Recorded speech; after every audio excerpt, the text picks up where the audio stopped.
Good evening guys. कैसे हैं आप लोग? I hope you are fine. ठीक है गाइस, आज का हमारा डाउट सेशन राउंड स्टार्ट करेंगे। उससे पहले एक छोटा सा मैं चीज बताना चाहूंगा। जो लास्ट टॉपिक जो हमने पढ़ा था ना, कि हम लोकेशन की मार्किंग क्यों कर रहे हैं, राइट। मैंने कहा था कि रियल लाइफ में जो महाभारत हमने देखी है, तो आज हम इस ट्रेडिंग की महाभारत को थोड़ा समझते हैं, फिर हम सेशन लेते हैं हमारा। आज हम पढ़ेंगे why are we taking support of location marking. अब जैसे हम जब लोकेशन मार्क करते हैं, फिर ट्रेंड को चेक करते हैं, और फिर हम एग्जीक्यूशन टाइम फ्रेम पे हम ट्रेडिंग सेटअप को आइडेंटिफाई करते हैं, राइट। अब एग्जीक्यूशन टाइम फ्रेम पे तो हमें बहुत सारे डिमांड जोन मिलते हैं, बट हम जो लोकेशन जो हम मार्क करते हैं, हमें उसके अंदर ही क्यों डिमांड जोन फाइंड आउट करना चाहिए, उसका रीजन मैं आपको बताता हूँ, राइट। देखो गाइस, जैसा कि हम जानते हैं कि एग्जीक्यूशन टाइम फ्रेम में बहुत सारे डिमांड जोन है, कि हम उसी पे क्यों फोकस कर रहे हैं जिसपे लोकेशन का डिमांड जोन भी कंसिडर है। मतलब कोइंसाइडिंग जोन हम क्यों मार्क कर रहे हैं। चलो ये बताइए, किस किस ने महाभारत देखी है? जिसने महाभारत देखी है ना, उसको तो बहुत इजी तरीके से आंसर मिलेंगे। जिसने नहीं देखी है उसको भी मिल जाएंगे। देखो, महाभारत के अंदर क्या मैं बोल सकता हूँ कि अर्जुन, लॉर्ड कृष्णा, दुर्योधन एंड भीष्म पितामह, सबसे मेन कैरेक्टर इन लोगों का ही था पूरी महाभारत के अंदर। ठीक है। And in the great battle in the Mahabharata there were two group, Kaurava और पांडव। ठीक है।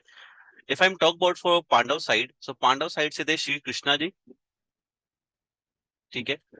और अर्जुन। और कौरव की साइड से थे भीष्म पितामह और दुर्योधन। दुर्योधन के जो सुप्रीम कमांडर थे वो थे भीष्म, और अर्जुन के जो सुप्रीम कमांडर थे वो थे श्री कृष्णा। ठीक है। अब गाइस, आपको अज्यूम करना है,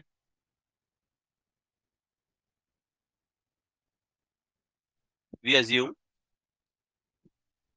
that Arjun is playing a role like education time frame demand zone. ठीक है। अब हम ये अज्यूम करेंगे, we assume that Lord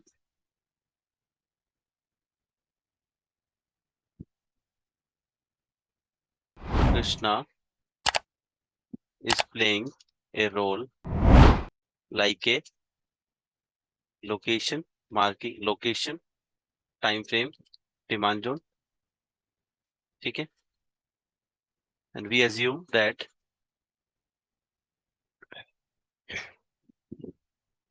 Duryodhana is playing a role like execution time frame supply zone, and we assume that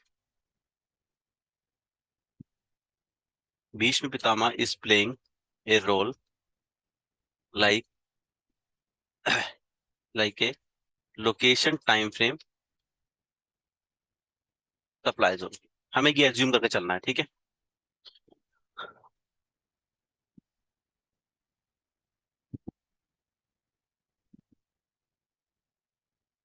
अब guys,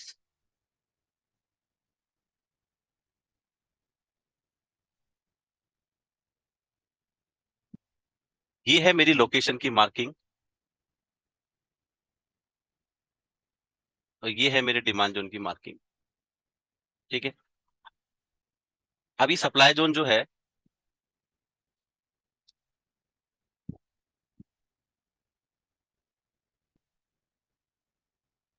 इस, और अगर टाइम फ्रेम की बात करूं, ये है लोकेशन मार्किंग।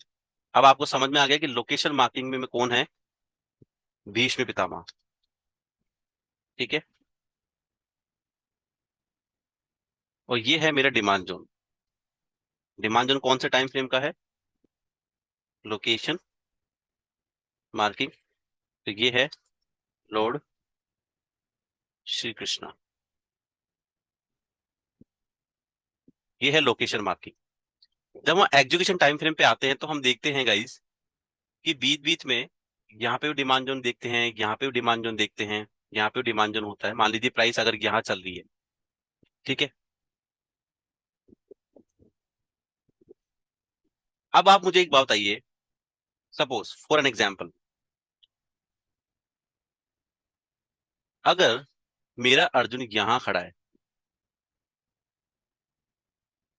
ठीक है, और यहां से बीच में पितामह जी भी है, और साथ के साथ में इसके पास में दुर्योधन भी है, तो कोई बता सकता है फाइट कौन जीतेगा?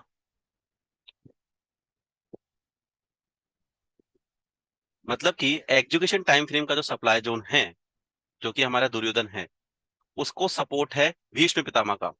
But same education time frame पे जो श्री कृष्ण है, उसको लॉर्ड, सॉरी, जो अर्जुन है उसको श्री कृष्ण जी का सपोर्ट नहीं है, वो सिंगल खड़ा है यहाँ पे, और ये दोनों साथ खड़े हैं। तो बताइए, अगर इन दोनों में बैटल होगी तो कौन जीतेगा?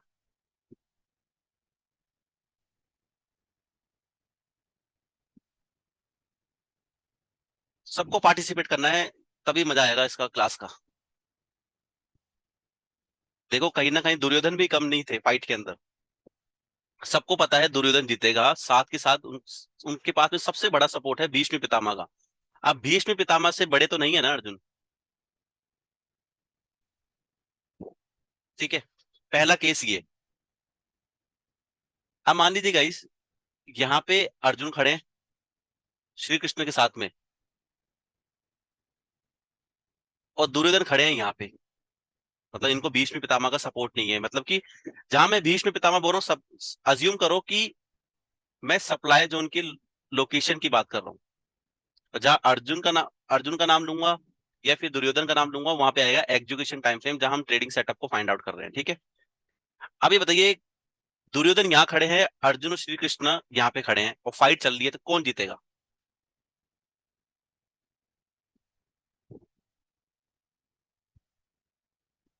सभी का सपोर्ट चाहिए होगा मुझे रिप्लाई में।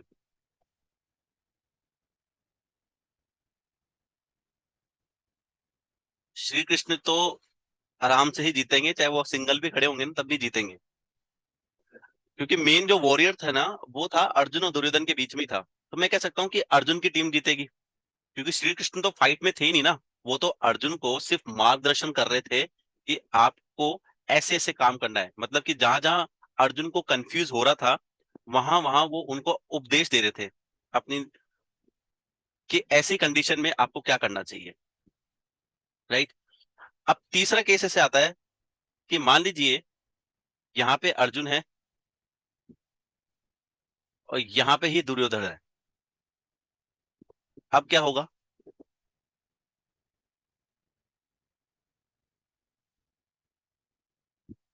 अब कौन जीतेगा?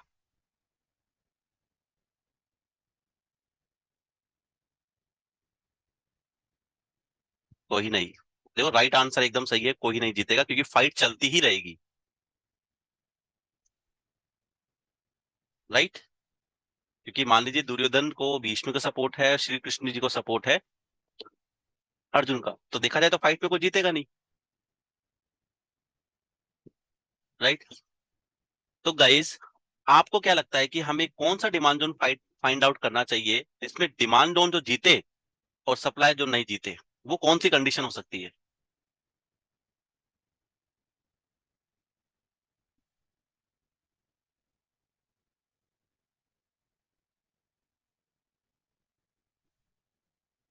क्या मैं ये बोल सकता हूं कि मैं उसी डिमांड जोन को कंसिडर करूं जिसमें श्री कृष्ण के साथ में अर्जुन को सपोर्ट हो,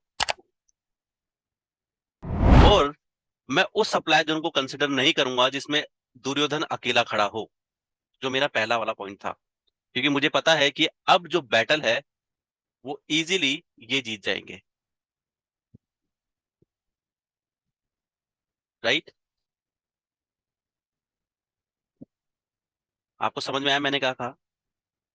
मैंने कहा, मैं रिपीट कर रहा हूं, कि मुझे वो बैटल फाइंड आउट करना है डिमांड सप्लाई का, जिसमें मेरे साथ में, मतलब अर्जुन के साथ में श्री कृष्ण का सपोर्ट हो, बट दुर्योधन के साथ में भीष्म का सपोर्ट ना हो। तो क्या हम बैटल जल्दी जीत सकते हैं?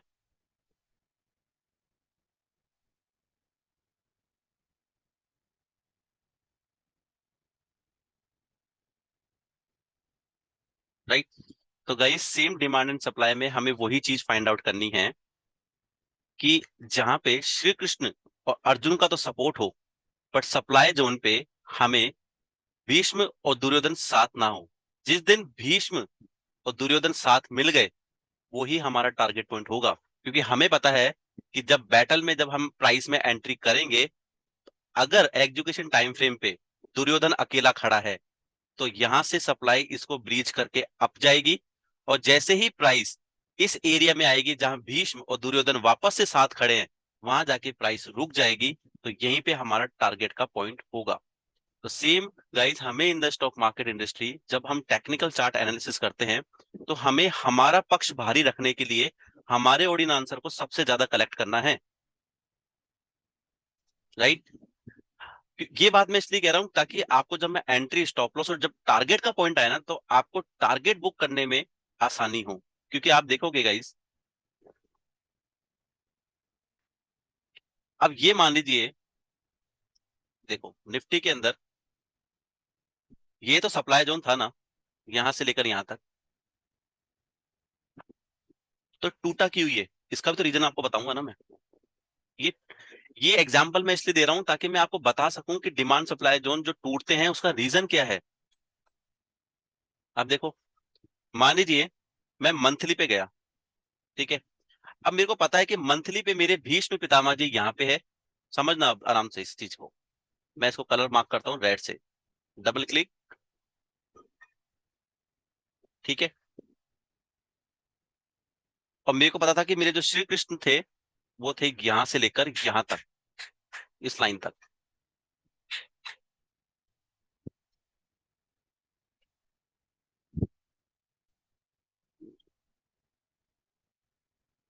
मैं ब्लू ले लेता हूँ एक बार विजिबिलिटी के लिए। अब एग्जीक्यूशन टाइम फ्रेम क्या होगा मंथली का? वो होगा डेली। ठीक है। अब ध्यान समझना, ये मेरे श्री कृष्ण की लाइन थी, ये मेरे भीष्म पितामह की लाइन थी।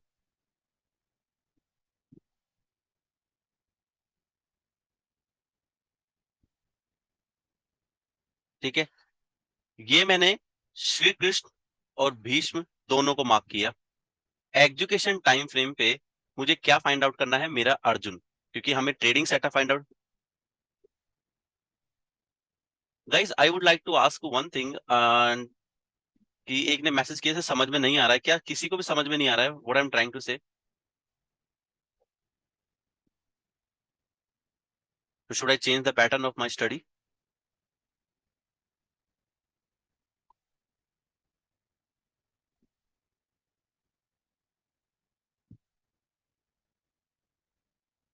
तभी से रिप्लाई चाहिए होंगे मुझे, क्योंकि मैं इस चीज को इतना इजी वे में समझाने की कोशिश कर रहा हूँ, क्योंकि कल को आप ही का क्वेश्चन आएगा कि सप्लाई जोन क्यों टूट रहे हैं सर, डिमांड जोन क्यों टूट रहे हैं।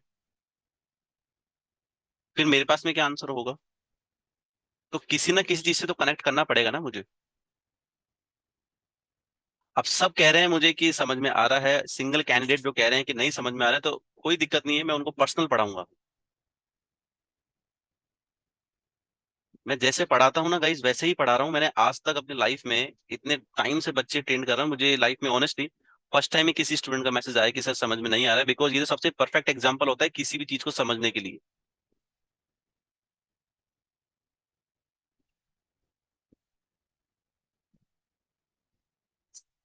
क्योंकि मुझे पता था कि आप लोग आज का, मैंने डाउट्स का सेशन क्यों रखा, वो तो आपने ग्रुप में पूछ लिया सर डाउट सेशन होगा क्या, वो तो मुझे ऑलरेडी पता था कि आज डाउट सेशन था, क्योंकि लास्ट क्लास में मैंने आपको बोला था कि मैं आपको बताऊंगा इसका रीजन, आपके सारे डाउट्स क्लियर हो जाएंगे। नहीं तो अभी क्या होगा, अगर मैं सेशंस को नहीं पढ़ाऊंगा ना, तो आप में से कैंडिडेट पूछेंगे कि सर ये सप्लाई जोन था, ये टूटा क्यों? सर ये डिमांड जोन था, ये टूटा क्यों? फिर मैं कैसे समझा पाऊंगा उस चीज को? इसलिए तो मैंने best example with real time, मैंने क्या बोला था कि इस क्लास के अंदर आपको हर चीज रियल टाइम जो हमारी जनरल लाइफ में होती आ रही है ना, उससे ही कनेक्ट करने वाला हूँ। और मैं कोशिश करूंगा कि जितना सिंपल वे में मैं पढ़ाई करा सकूं, उतने सिंपल वे में आपको कराऊं। ठीक है। मैं दोबारा से इस चीज को एक्सप्लेन करता हूँ। आपने अपना नाम भी चेंज नहीं किया, आसोस के नाम से आपका नाम आ रहा है। ठीक है। Let's Nikhil, let's take an example again. Nikhil, आप ध्यान से देखना, बहुत इजी एग्जांपल है, क्योंकि इस एग्जांपल से आपके सारे के सारे, मेरे को पता है, कम से कम नहीं करते 3 से 4 क्वेश्चन जो आप पुटअप करने वाले हो ना, वो सारे रिजोल्व होने वाले हैं। अब मैं बता देता हूँ पहला क्वेश्चन क्या होगा, कि सर डेली टाइम फ्रेम के डिमांड जोन सप्लाई जोन की टूटते हैं, पहला क्वेश्चन। दूसरा क्वेश्चन आपका ये होगा, सर हम लोकेशन को इतना इंपॉर्टेंस क्यों दे रहे हैं। ठीक है। तीसरा आपका क्वेश्चन होगा कि सर बेस्ट ट्रेडिंग सेटअप कौन सा होगा। राइट, 3 क्वेश्चन तो मैंने आपको बता दिए, और हो सकता है आपके पास में ज्यादा क्वेश्चन भी हो, तो उसके सबके आंसर इसी के अंदर छुपे हुए हैं। 25 मिनट्स में सारे आपके जितने भी क्वेश्चन आप पूछने वाले थे ना, वो सारे के सारे क्लियर हो जाएंगे इससे। ठीक है। अब मैं दोबारा से इसको स्टार्ट करता हूँ, आप ध्यान से समझना, और फिर भी नहीं आता ना, मैं ऑनेस्टली आपको पर्सनल टाइम दूंगा, पर्सनल आपके साथ में 20 से 30 मिनट बैठूंगा, जो भी आपके डाउट्स होंगे वो मैं क्लियर करूंगा। राइट।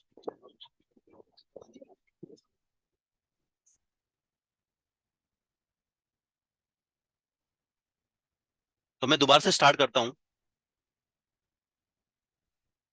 देखो, महाभारत के अंदर सबसे बड़े 4 कैरेक्टर थे। महाभारत हुई किसके बीच में थी, कौरव और पांडवों के बीच में। और यहाँ पे हमारे टेक्निकल चार्ट में जो स्टॉक मार्केट में लड़ाई किसकी है, बायर और सेलर्स की तो लड़ाई है। तो ये मान लो बायर्स है कौरव, सॉरी पांडव, और सेलर्स है कौरव। अब देखो, मैं आपको दूसरी एक एग्जांपल और देता हूँ आपको, बहुत अच्छा। ये लो, महाभारत में लड़ाई हुई थी कौरव एंड पांडवों के बीच। ठीक है। और स्टॉक मार्केट में किसकी लड़ाई हो रही है, बायर्स एंड सेलर्स। ठीक है।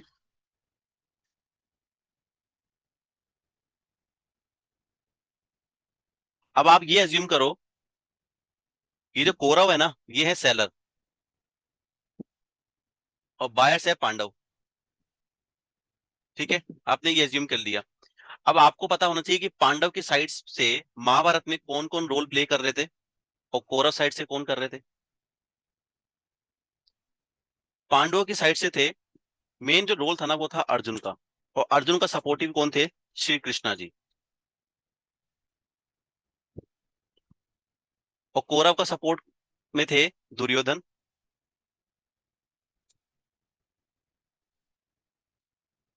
And Bhishma Pitamah.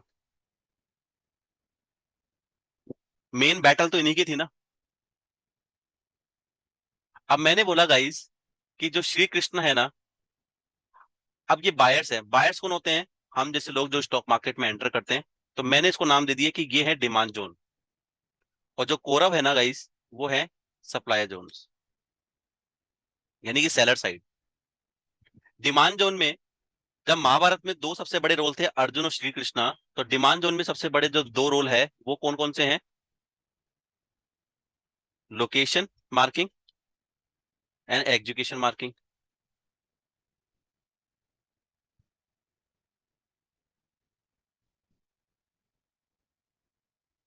सेम इसमें भी वही रहेंगे।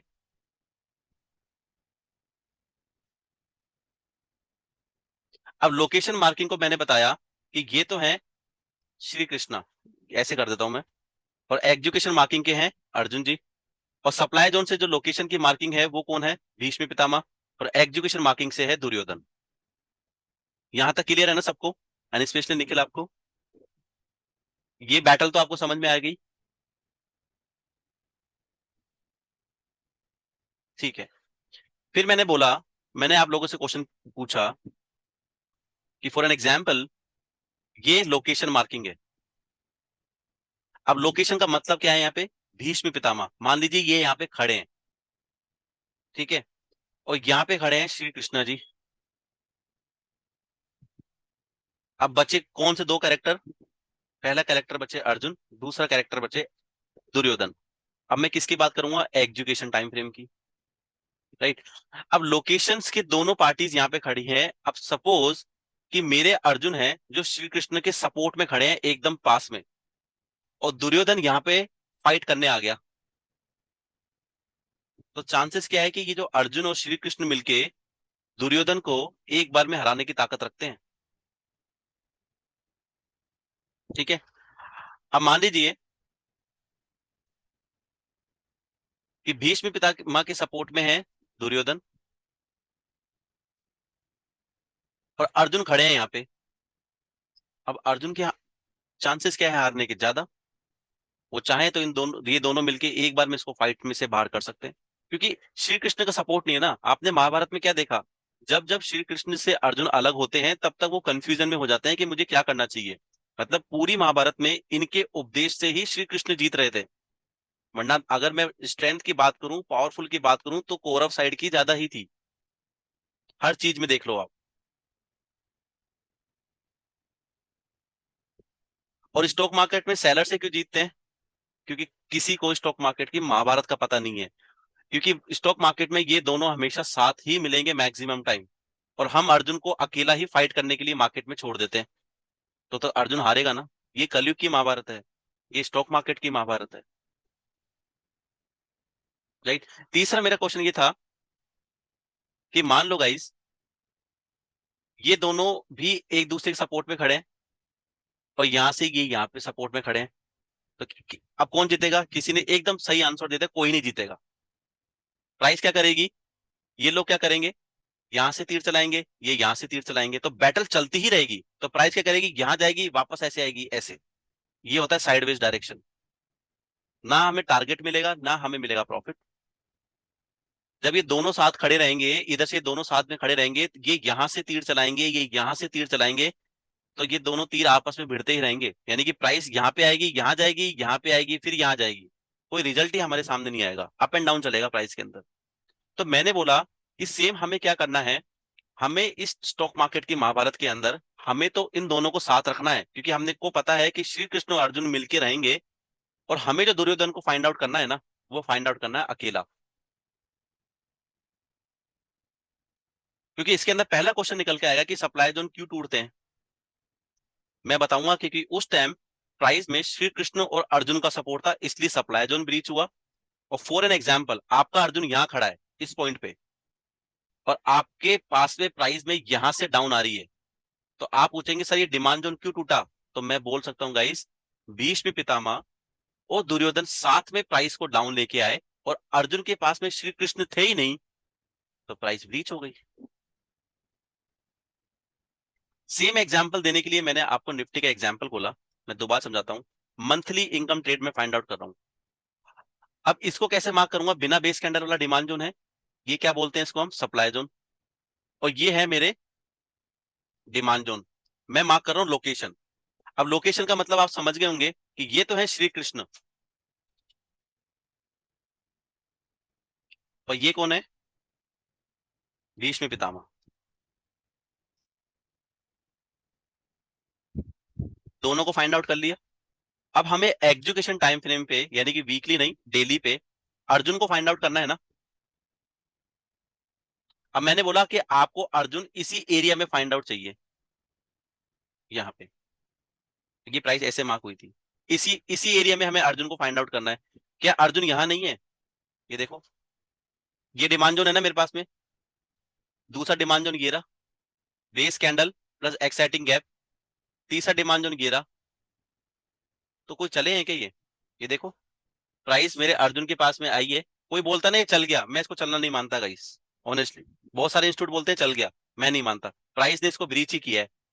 सेकंड बाइस डिमांड जोन में आई, थोड़ा सा चली है, फिर देख लो अल्टीमेटली क्या हुआ है, ब्रीच ही हुई है प्राइस। तो जब जब मैंने मेरे अर्जुन को एजुकेशन टाइम फ्रेम पे मार्क किया ना, तब तब अर्जुन ने हारा ही हारा है। अकेले अर्जुन को फाइंड आउट किया। जब मैंने मेरे अर्जुन को इस पॉइंट से लेना स्टार्ट किया, यहां से लेकर यहां तक, जब हम एलओटीएल मार्किंग करेंगे, तो देखो प्राइस को अर्जुन के साथ में श्री कृष्ण का सपोर्ट था। उसके बाद में अब आप उल्टा देखना स्टार्ट कर दो इस चीज को।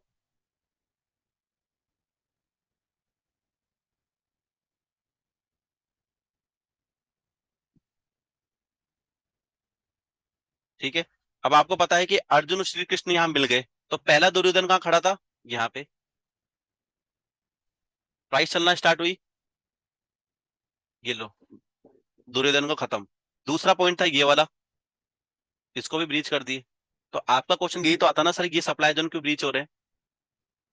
और फिर क्वेश्चन आता सर ये डिमांड जोन क्यों ब्रीच हो रहे हैं, एक ये भी डिमांड जोन था, ये भी डिमांड जोन था, ये भी डिमांड जोन था, क्या कमी थी इनमें।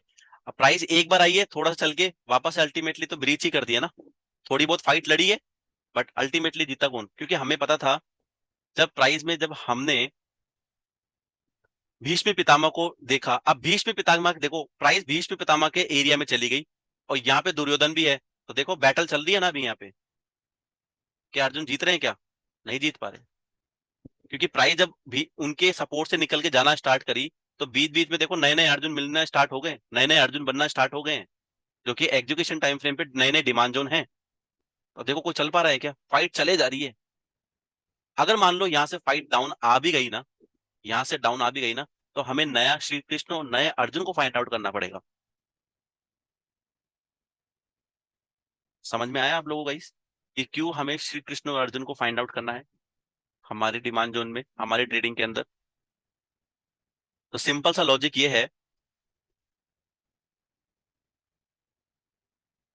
कि हमें डिमांड जोन में कभी भी एंटर लेनी है ना, तो हमें श्री कृष्ण के सपोर्ट के साथ में लेनी है। अब श्री कृष्ण का सपोर्ट कैसा हो सकता है, मान लीजिए ये एक लोकेशन मार्किंग है,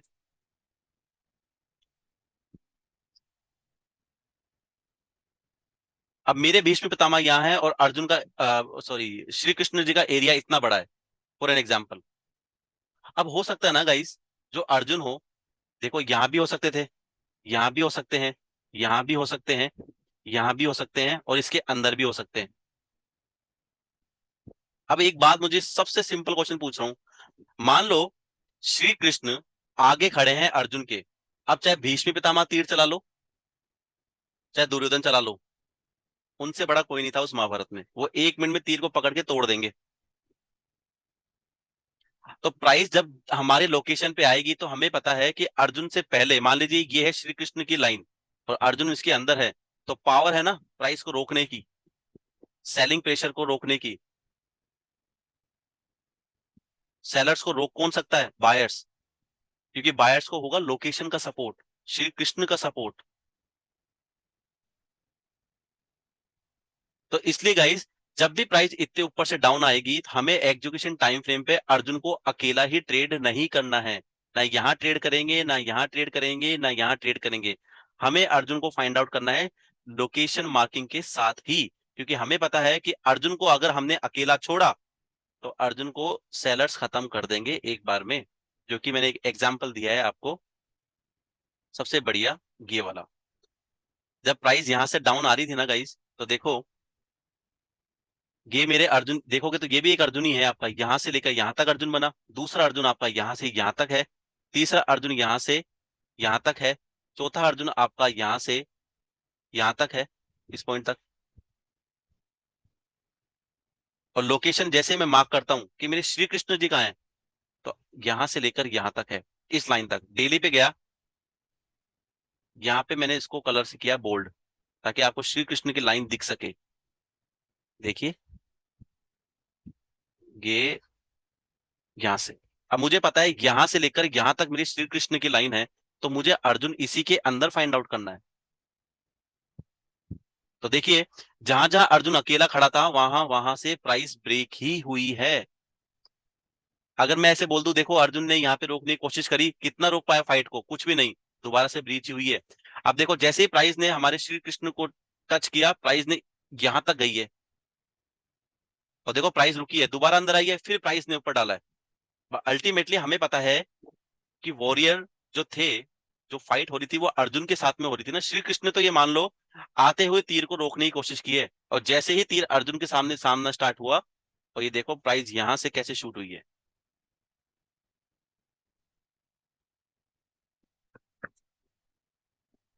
तो इसलिए गाइस, ये है सबसे बड़ा importance role of the location marking, क्योंकि हमें कभी भी सिंगल टाइम फ्रेम पे अर्जुन को फाइंड आउट नहीं करना है। अब इसके साथ में मैं आपको दूसरा एग्जांपल भी दे सकता हूँ। दूसरा एग्जांपल मैं ये देना चाहूंगा, मान लीजिए आपकी किसी के साथ में फाइट हो गई, ठीक है, आपके छोटे भाई की, ठीक है। अब जिसके साथ में फाइट हुई है ना, वो आपके भाई से लड़ने आ गया, अब वो अपने बड़े भाई को भी ले आया, तो पिट के कौन आएगा,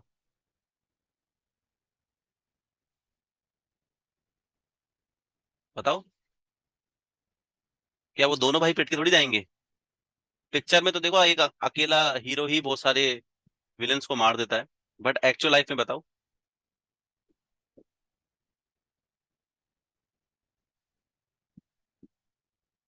मान लीजिए आपके छोटे ब्रदर की लड़ाई हो गई किसी बंदे से, वो आपका भाई अकेला चला गया लड़ाई करने, और जिस बंदे से लड़ाई हुई ना वो अपने भाई को भी ले आया, और लड़ाई तो होनी है ये कंफर्म मान लो, तो पिट के कौन आएगा गाइस? वो दोनों पिट के जाएंगे या आपका भाई पिट के आएगा? चांसेस क्या है? भाई पिटेगा। ठीक है। अब मान लो आपके छोटे भाई के साथ में अब आप भी चले गए, ठीक है, और उधर से भी जिस बंदे से लड़ाई हुई है वो भी अपने भाई को ले आया, तो अब तो लड़ाई चलेगी ना। अब जिसमें ज्यादा स्ट्रेंथ होगी वो पिट के अपने घर जाएगा। अब तीसरा केस मान लो कि आपके छोटे भाई की लड़ाई हुई जिस बंदे के साथ में, वो तो आ गया अकेला, और यहां से वो आप और आपके दोनों भाई चले गए, अब पिटेगा कौन? अगला बंदा। तो सेम डिमांड एंड जो डिमांड एंड सप्लाई की जो कहानी है ना, उसमें हमें क्या फाइंड आउट करना है? जो भी हम लोकेशन पे डिमांड जोन को फाइंड आउट करेंगे ना, वो अपने बड़े भाई के साथ में करेंगे, क्योंकि हमें पता है कि अगर हम अकेले गए बाइंग करने, मतलब कि एग्जीक्यूशन टाइम फ्रेम यानी सिंगल टाइम फ्रेम पे अगर हमने ट्रेड लेने की कोशिश करी, तो हमारे स्टॉप लॉस होना तय है मोस्ट ऑफ द टाइम पे। इसलिए गाइस, डिमांड जोन और सप्लाई जोन टूटते हैं।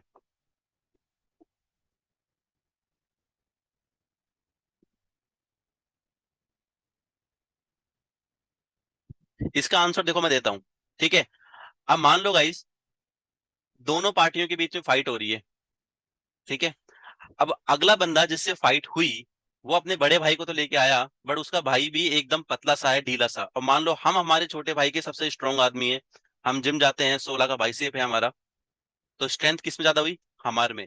दोनों ही बड़े बड़े भाई लड़ाई में पहुंचे हैं, राइट, बट पीट के तो हम ही आएंगे क्योंकि हमारे पास में स्ट्रेंथ ज्यादा है। तो स्ट्रेंथ का पता कैसे लगता है बताओ अब आप? 16 में नहीं, ट्रेडिंग में बताओ गाइस। हम स्ट्रेंथ कैसे फाइंड आउट कर रहे हैं कि यस, क्लोजिंग कॉन्सेप्ट से। तो हमें किसी भी डिमांड जोन की जो स्ट्रेंथ का पता लगाते हैं हम क्लोजिंग कॉन्सेप्ट से लगाए हैं। वहां तो हमने 16 का जो बाई शेप जो बोला है मैंने स्पेशल वर्ड, वो इसलिए बोला है ताकि आपको क्लोजिंग कॉन्सेप्ट समझ में आए, कि हम उस डिमांड जोन को कंसिडर करते हैं जिसमें क्लोजिंग कॉन्सेप्ट भी हो। तो कहीं ना कहीं ये जो हमने डिमांड जोन फाइंड आउट किया था, उसमें क्लोजिंग भी थी, मतलब कि हमारे पास में 16 का बाई शेप भी था, साथ में हम दोनों भाई भी थे, और बीच बीच में वो अकेला बंदा ही आ रहा था। जब जब बंदा अकेला आया, तो डिमांड जोन ने सप्लाई जोन को पीट पीट के प्राइस को ऊपर ले गया। जैसे ही अगला बंदा आया, अब मान लीजिए यहाँ पे जो सप्लाई जोन है, यानी अगले कैंडिडेट का जो भाई है, उसमें स्ट्रेंथ ही नहीं है, तो जीतेंगे तो हम ही ना। तो यहाँ पे जो फाइट चल रही है ना, वो ये चल रही है कि अगला बंदा अपने भाई को साथ में ले आया, बस। अब जीतेगा कौन? हो सकता है कि हम पीट पीट के थोड़े बहुत थक गए हो, तो थोड़ा सा हम डाउन आ जाए और वापस से प्राइस अप चल जाए। जब भी प्राइस डाउन आएगी तो हमें कौन से डिमांड जोन को फाइंड आउट करना है? जिसमें क्लोजिंग कॉन्सेप्ट हो।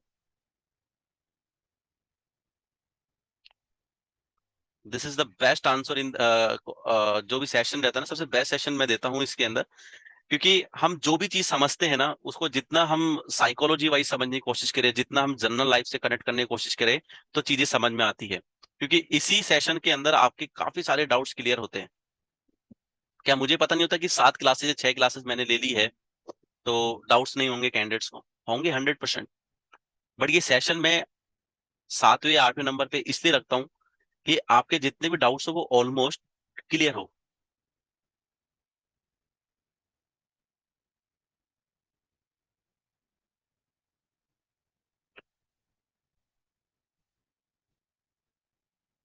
अब देखो, आपने कभी कभी क्या देखा होगा सौरभ, आपका आंसर दे रहा हूँ कि सपोज सप्लाई जोन में लोकेशन मंथली का है और नीचे डिमांड जोन वीकली का है, लोकेशन है, तो उस केस में क्या करना चाहिए? अब उसका आंसर भी आपको यही मिलेगा।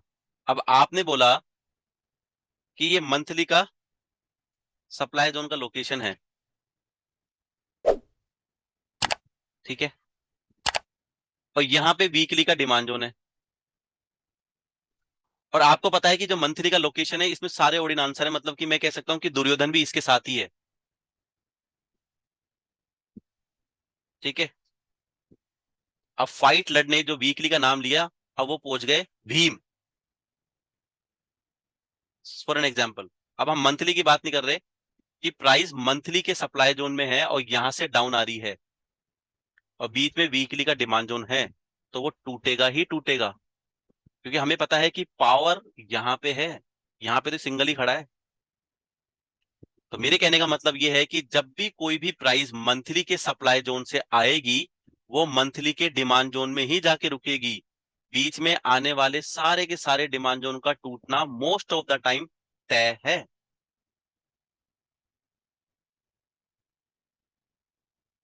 अगर मान लीजिए प्राइस वीकली के सप्लाई जोन से आ रही है, तो डेली के डिमांड जोन टूटेंगे ही टूटेंगे, क्योंकि पावर तो वीकली के अंदर है ना, डेली में थोड़ी है।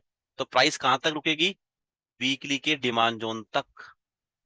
प्राइस अगर ईयरली के सप्लाई जोन से डाउन आ रही है, तो मंथली के, वीकली के, डेली के, क्वार्टरली के सारे डिमांड जोन टूटेंगे और ईयरली के डिमांड जोन में ही आके रुकेगी।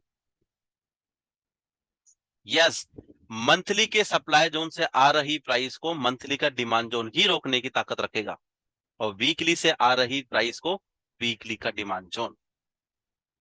क्लियर है यहां तक? अभी तो आपको सेलिंग प्रेशर भी पढ़ना है। देखो, प्राइस जब यहां से डाउन आई, ठीक है, तो मंथली के डिमांड जोन तक ही तो आई थी। कहीं भी उठा के देख लो, किसी भी कॉन्सेप्ट में लो, मैं आपको दिखाता हूँ प्रीवियस एग्जाम्पल, कोरोना से पहले तक का। ये देखो, प्राइस जब डाउन आई है ऑल टाइम हाई से, ठीक है, अब हमें पता है कि मंथली का डिमांड जोन यहां से लेकर यहां तक है। अब आप बोलोगे टूटेगा, बट इसके साथ में हम एक और इन आंसर और पढ़ेंगे, जिसमें हम जिसको हम बोलेंगे एलओटीएल लेवल, कि जब भी आपके पास पास में दो डिमांड जोन हो, तो हमें दोनों को कंसिडर करना है। वो कल मैं आपको पढ़ाने वाला हूँ, ठीक है। अब मेरे पास में डिमांड जोन ये है, तो प्राइस वापस इसी डिमांड जोन चलेगी। जब प्राइस वापस से मंथली के डिमांड जोन से आई है, तो देखो नया नया जो फॉर्म्ड हुआ है मंथली का डिमांड जोन, यहां से लेकर यहां तक, यहीं तक तो प्राइस आई है। ये मंथली का डिमांड जोन होगा नहीं, क्योंकि जैसे मैं इसको मार्क करता हूं, तो आप देखना, क्योंकि सिंगल कैंडल है, वीक टू वीक मार्क करूंगा मैं, तो ये तो टेस्टेड हो गया।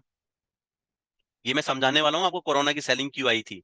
ये भी कल की क्लास का पार्ट ही है, कल की आने वाली क्लास का पार्ट। देख लो, आप हिस्ट्री उठा के देख लो, हिस्ट्री। प्राइस जब भी मंथली से आएगी, हाँ कभी कभी ऐसा हो सकता है गाइस, ये नहीं कह रहा कि 100% आप सही होंगे, मैं कहूंगा कि 10 बार हो सकता है कि प्राइस मंथली के डिमांड जोन को भी ब्रेक कर दे, बट कोई दिक्कत नहीं है, हम हमारा स्टॉप लॉस रखेंगे। इसलिए तो हम स्टॉप लॉस को अपना हथियार में यूज करेंगे ना। अगर इफ इन केस अगर हम हारते हुए दिख रहे हैं, तो अपनी हार को मानना पड़ेगा, बट हम बड़े अमाउंट से लॉस ना खा के, एक छोटे से जो कि हमारे रिस्क मैनेजमेंट के पार्ट से कनेक्टेड होके, हम उसी उतना ही लॉस खाएंगे जितना हमारी ट्रेडिंग हमें अलाउ करेगी। आप कोई सा भी एग्जाम्पल निकाल लीजिए। ये देखो, एक एग्जाम्पल था तो मैंने एसबीआई का दिया था। सब मंथली के सप्लाई जोन में जाती है, तो मंथली के डिमांड जोन में ही आती है, वापस जाती है तो मंथली के डिमांड जोन में ही आती है। ये तय है प्राइस का, आना हो जाना। इसलिए गाइस, ऑलवेज फोकस ऑन, कि जैसे ही प्राइस, जैसे मान लीजिए यहां से मंथली का एक सप्लाई जोन बना था, इस पॉइंट से लेकर यहां तक, ठीक है, तो प्राइस जैसे ही मंथली की यहाँ पे हिट करिए ना, तो मंथली के डिमांड जोन में ही आके चली है। अब देखो, यहां से मैंने लाइन खींची ना, अब देखो वीकली पे, अब वीकली पे क्या ये डिमांड जोन नहीं था क्या? टूट गया ना। वीकली पे छोड़ो, चाहे डेली पे हो, कितने डिमांड जोन थे, ये भी डिमांड जोन था, यहाँ पे भी डिमांड जोन था, ये सब के सब टूट गए। तो सिंपल सा आंसर है, मंथली के सप्लाई जोन से प्राइस आ रही है, तो मंथली की डिमांड जोन तक तो आएगी ही आएगी मोस्ट ऑफ द टाइम। आप इसको स्टडी करना, क्योंकि आने वाले सेशन में मैं आपको सब प्रैक्टिकल नॉलेज ही देने वाला हूं, और डेली हम कोई ना कोई चीज, टेक्निकल चीज हम ऐड करते हुए चलेंगे, क्योंकि हमें सेलिंग प्रेशर भी देखना है। ऑलवेज मेकिंग हायर टाइम से करनी है, यस। हमें चार्ट की स्टडी ईयरली से भी करनी चाहिए और मंथली से भी करनी चाहिए। आगे जाके हम पढ़ेंगे कि जब कोई प्राइस मंथली के या ईयरली के सप्लाई जोन में आ जाए या डिमांड जोन में आ जाए, तो क्या हमें डायरेक्टली ट्रेड करनी चाहिए, वो भी आप सीखेंगे। अब एक बात बताओ गाइस, ये प्राइस यहां से डाउन आई, ठीक है, अब ईयरली का डिमांड जोन यहां से लेकर यहां तक है, फॉर एन एग्जांपल, लेगिन तो है ही नहीं इसके अंदर, तो देखो ईयरली में तो आई है, अब ईयरली का छोटा टाइम फ्रेम क्या होगा, हाफ ईयरली पे ट्रेंड होगा, क्वार्टरली पे वो होगा, तो क्वार्टरली का डिमांड जोन कहाँ पे है, अर्जुन, यहाँ पे। तो प्राइस अर्जुन के एरिया में तो चल रही है, इसको ब्रीच क्यों नहीं कर पा रही। और जब आप अर्जुन को देखोगे तो यहाँ पे आपको लैगिंग कैंडल मिलेगी, तो आपका एंट्री लाइन यहाँ पे हो गई। अब मुझे पता था कि बहुत दिनों से फाइट चलते चलते अर्जुन दुर्योधन को रोकने की कोशिश कर रहे हैं। अब मेरे को ऐसा लग रहा है कि अब अर्जुन का जीतने के चांसेस ज्यादा हैं, इसलिए मेट्रोपोलिस को रिकमेंड किया, वो यहाँ से शूट हुआ। आगे जाके आपको और भी चीज तो पढ़ाएंगे हम, कि जब स्टॉक इतना डाउन आ जाए तो इस चीज में हमें क्या करना चाहिए। क्या हमें डायरेक्टली एंट्री लेनी चाहिए, क्या हमें कंफर्मेशन एंट्री लेनी चाहिए, या किस अप्रोच के साथ में हमें प्राइस में दोबारा से एंटर करना चाहिए।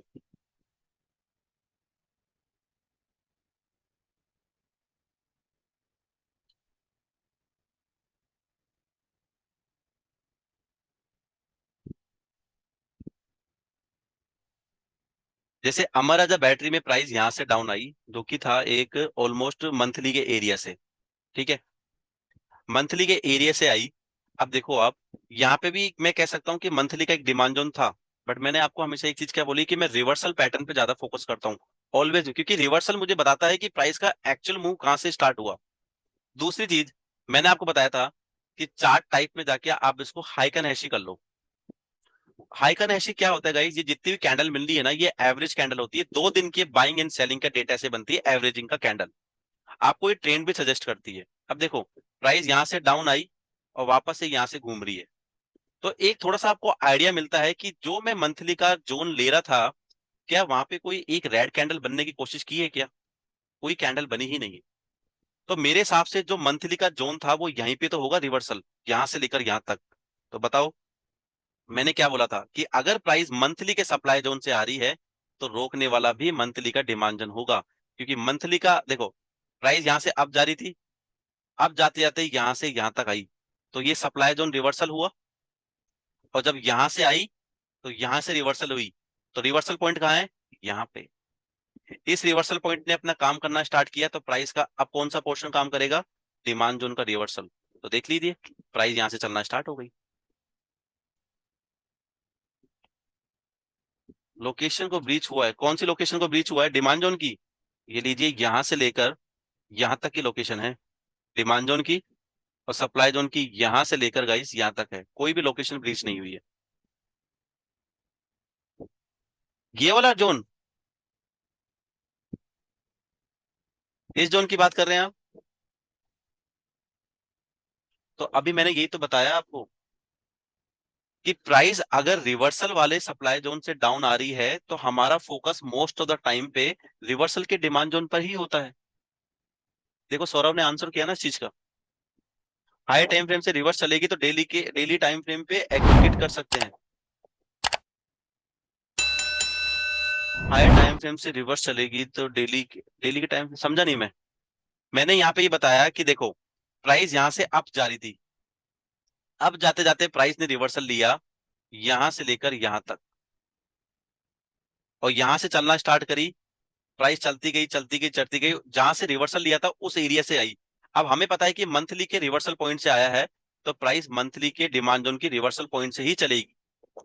इसलिए कहता हूं कि मंथली से प्राइस अगर आई है, तो मंथली के डिमांड जोन तक ही एंट्री करेगी। और गाइस मैं आपको बता दूं, अगर अच्छी ट्रेडिंग करनी है ना, तो इस कंटिन्यूस पैटर्न को थोड़ा सा आपको साइड में रखना पड़ेगा। हाँ, अगर यहाँ पे मार्केट ट्रेंडिंग होता, ग्रीन कलर की लाइन होती, तो ये मंथली का डिमांड जोन भी चलता। अब चलने में थोड़ा बहुत चला भी है, देखो चलने में ये डिमांड जोन ने चला भी होगा।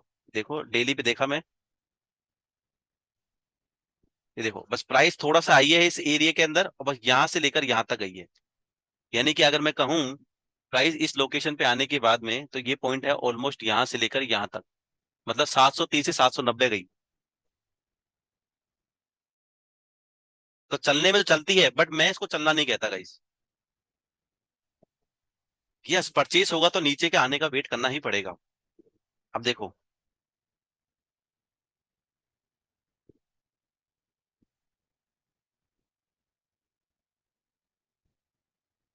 अब जैसे कि मैंने बताया कि देखो ये है मंथली का डिमांड जोन, यहां से लेकर यहां तक। अब मैं कहूं कि गाइस ये चल गया, देखो इस वाले पॉइंट पे प्राइस ने टच किया था, यहां से लेकर प्राइस यहां तक गई है, चला है ये नॉर्मली, ठीक है।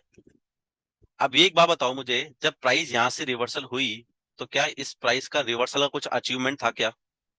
मैं इस डिमांड जोन में तभी तो एंट्री लेता जब ये पूरे रिवर्सल पॉइंट को ब्रेक करता और दोबारा से ही यहाँ पे आता, बट इसने इसको ब्रेक ही नहीं किया, ये यहीं से आ गया डाउन।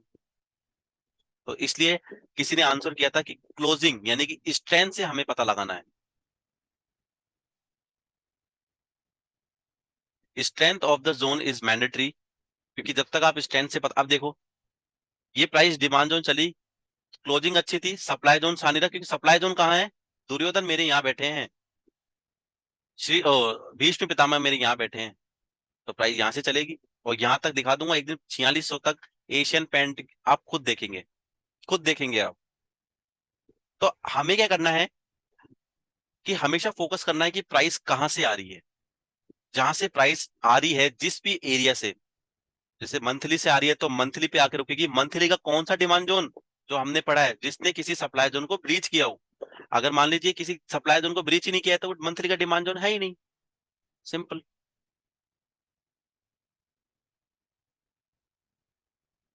और बाकी हम महाभारत में जैसे शस्त्रों का यूज करते थे ना, ऐसे हमारे पास में एक बहुत जबरदस्त शस्त्र है जो मैं कल आपको बताने वाला हूँ, वो है सपोर्ट रेजिस्टेंस।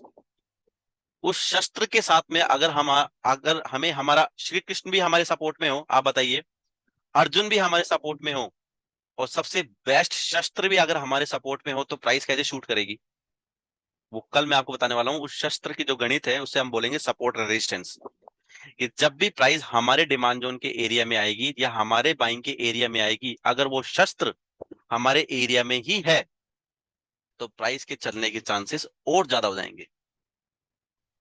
तो आगे आने वाले समय में आप वही डिमांड जोन को निकालेंगे जिसमें श्री कृष्ण, अर्जुन और शस्त्र तीनों चीजें साथ में होगी।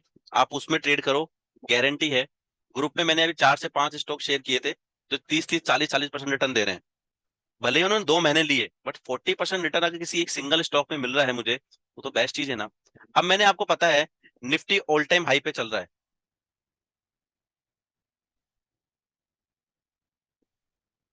ठीक है?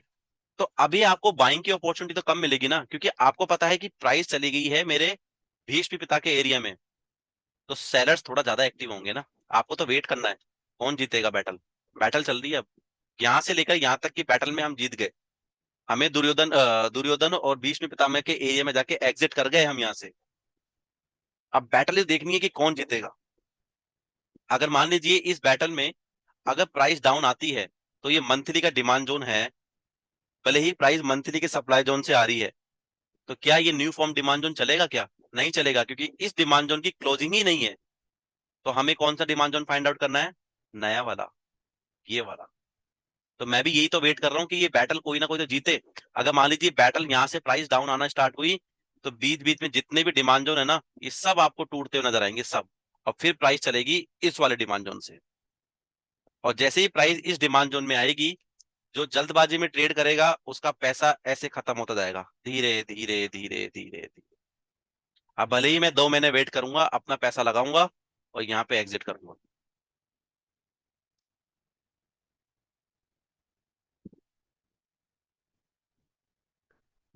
अब आप ऐसे कहना चाह रहे हैं कि वीकली ने मंथली को ब्रेक किया। अब मान लीजिए सपोज अर्जुन ने भीष्म पितामह को हरा दिया, तो हम तो कहेंगे पावरफुल अर्जुन ही है, राइट?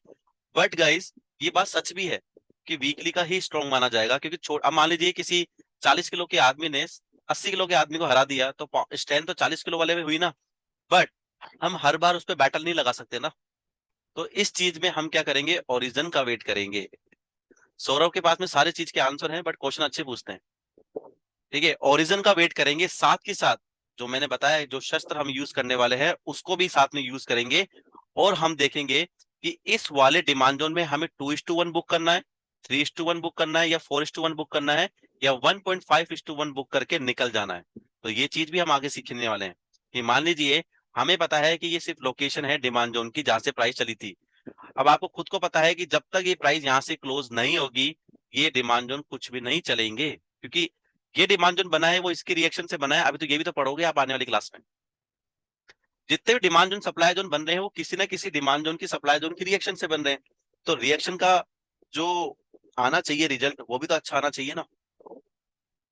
तो अभी तो हम वो भी पढ़ेंगे कि ऑथेंटिसिटी ऑफ द जोन, कि जोन हमारे लिए ऑथेंटिसिटी रखता है नहीं रखता, ये भी हम आने वाली क्लासेस में पढ़ने वाले हैं। तो वही तो मैं कह रहा हूँ, अगर मान लीजिए प्राइस ने इसको तोड़ा तो हम यहाँ से भी एंट्री प्लान करेंगे। अगर हमारा अर्जुन भी हमें यहाँ मिला, अब मान लो श्री कृष्ण तो मिल गए, अर्जुन मिले ही नहीं, तो बिना अर्जुन के तो फाइट ही नहीं होगी। श्री कृष्ण जी ने थोड़ी फाइट की थी महाभारत में, वो तो सिर्फ उपदेश देने का काम कर रहे थे। हमें तो मेन टारगेट फाइंड आउट करना है अर्जुन को, बट अर्जुन के साथ में हमें चाहिए श्री कृष्ण और वो शस्त्र जिसे अर्जुन अच्छी तरीके से चलाना जानते हैं। अब आपने देखा होगा, जब अर्जुन धनुष विद्या में सबसे ज्यादा प्रतिभागी थे, उनको सबसे अच्छी धनु विद्या उन्हीं को आती थी, अब उनके हाथ में भाला पकड़ा देते तो वो नहीं चला पा रहे थे ना। अब भाला में तो दुर्योधन एक्सपर्ट थे, राइट। तो हमें क्या करना है, जो शस्त्र है अर्जुन का धनुष, उसके साथ में अगर अर्जुन फाइट लड़ेगा तो अर्जुन के जीतने के चांसेस है ना। तो वो जो धनुष है ना, वो है सपोर्ट रेजिस्टेंस। तो हमें गाइस वही डिमांड जोन सप्लाई जोन पे फोकस करेंगे जहां पे हमें उसका शस्त्र भी मिले। अब मान लो अर्जुन तो अकेला यहाँ पे खड़ा है, उसके हाथ में शस्त्र ही नहीं है, तब भी तो अर्जुन के हारने के चांसेस हैं। अब मान लो suppose, for an example, Shri Krishna भी यहाँ पे है और अर्जुन भी यहाँ पे है, लड़ाई तो लेकिन शस्त्रों से होगी ना, उपदेशों से तो नहीं। अब अगली पार्टी के पास में पूरे शस्त्र हैं, उपदेश है, सब कुछ है, और यहाँ पे बस श्री कृष्ण भी खड़े हैं, अर्जुन भी खड़े हैं, पर उनके पास में शस्त्र ही नहीं है। तो लड़ेंगे किससे वो? हाथों से तो लड़ने से रहे, और बातों से नहीं लड़ पाएंगे। वो शस्त्र है हमारा सपोर्ट रेजिस्टेंस, जो हम कल पढ़ेंगे, अर्जुन का शस्त्र।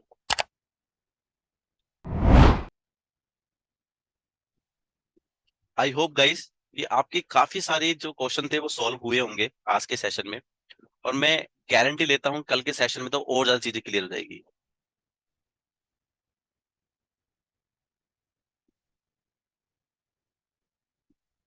सो इतनी बड़ी मूव कैप्चर के लिए हमें ट्रेलिंग पढ़नी पड़ेगी, जो कि आने वाली क्लासेस का पार्ट है। इसका आंसर मैं अभी नहीं दे सकता, क्योंकि ट्रेलिंग एक अलग से पूरा सेशन है, कि हमें प्राइस में ट्रेलिंग कैसे करते हैं, वो हम आगे आने वाली क्लासेस में पढ़ेंगे। उसका नेगेटिव पॉइंट और पॉजिटिव पॉइंट दोनों मैं आपको बताऊंगा।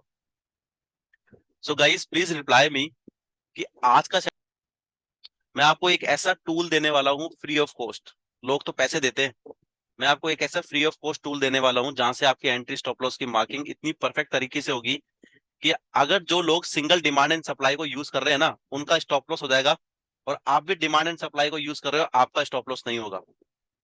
ऐसा शस्त्र है वो। तो अगर मैं उसको शस्त्र का नाम दे रहा हूं तो कोई ना कोई चीज तो है ना। Till then, take care and bye and good night guys.